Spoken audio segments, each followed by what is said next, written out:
And there's a few words in here that I think you'll get it. I think. If they're Hebrew, I'll get them. Well, you might, but I think Nancy and Ananda will also get it.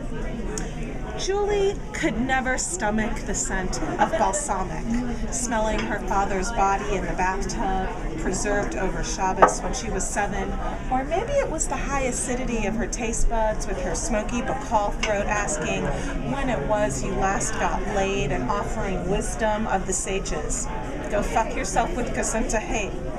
She was my dead father's baby sister, hip, childless, always moving through America in elegant black and Mexican silver, singing show tunes.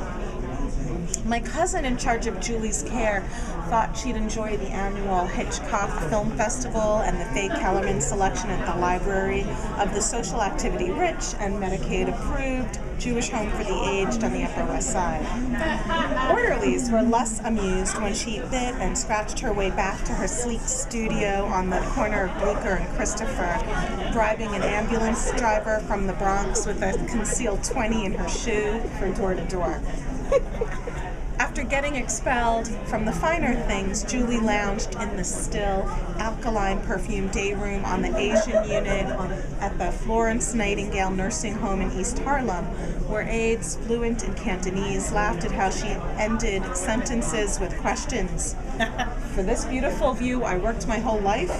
Or sarcasm, if I'd have known how fine a place and how cosmopolitan my medical team, I'd have packed my red silk scarf. They didn't mind scurrying off to fill requests for OJ with 2 straws because, although one of anything was never enough for Julie, there was, thankfully, only one of her on the floor.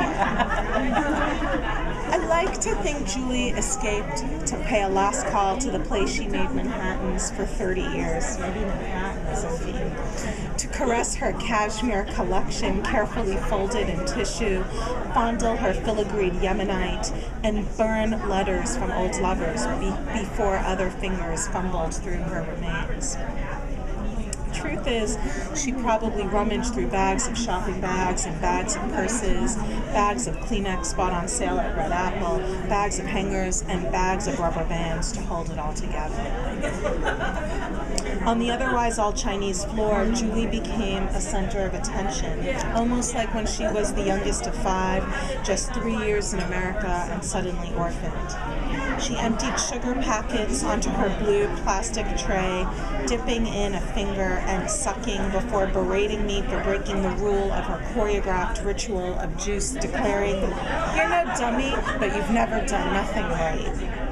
Then eyes the color of stormy skies welled, and I was no longer her betrayer, but her niece.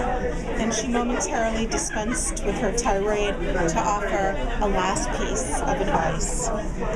"To thine own self be true," she said, the old gleam back, translating the gentry into her Yiddish working class but always aspiring tongue.